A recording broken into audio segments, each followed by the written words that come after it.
Γεια σας παιδιά, Κώστας εδώ και σήμερα θα μου κάνει λίγες ερωτήσεις ο Ανδριανός για ένας φίλος μου, το έχω πει μια ψυχή, για ο ξάδερφός μου, για να δει Q&A τέλος πάντων, αλλά σε λίγο χρόνο και χωρίς να μου έχετε γράψει ερωτήσεις, απλά θα με ρωτάνε για το κανάλι.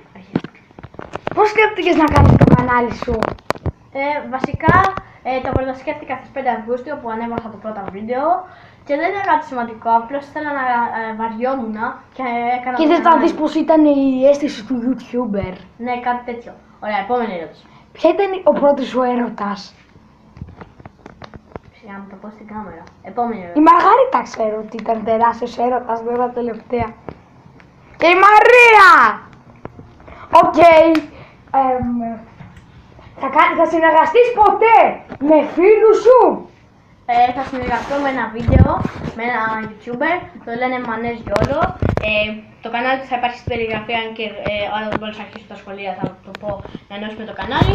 Οπότε ο Δημήτρης θα έρχεται, θα φέρνει την κάμερά του, θα φέρνει και θα έχουμε ένα. Άρα ξεχνάστε αυτή την κάμερα του τάμπλετ. Ναι, θα τραβάμε με κάμερα 30 λεπτά και ό,τι θέλετε βίντεο θα κάνουμε live stream και θα παίζουμε και από PC. Θα παίξεις κάνα παιχνίδι εκτός από Minecraft, θα αρχίσεις να παίξεις ένα? Θα παίξω στον υπολογιστή GTA 5, εδώ GTA 5 μόλις θα μου δανείσει την κάμερα. Θα παίξεις online ή κανονικό GTA Story Mode για να έχεις τα επεισόδια? Και τα δύο. Το story mode το έχω αρχίσει, οπότε μάλλον online και κάποια στιγμή θα κάνω και story mode. Οκ.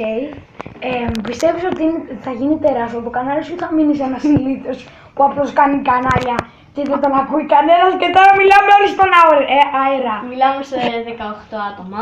Ναι. Όντως. Και θα αρχίσω να κάνω βίντεο με τον Δημήτρη, οπότε subscribers του θα έρθουν στο δικό μας και μόλις αρχίσουμε να κάνουμε αυτά τα βίντεο, ξέρει και πιο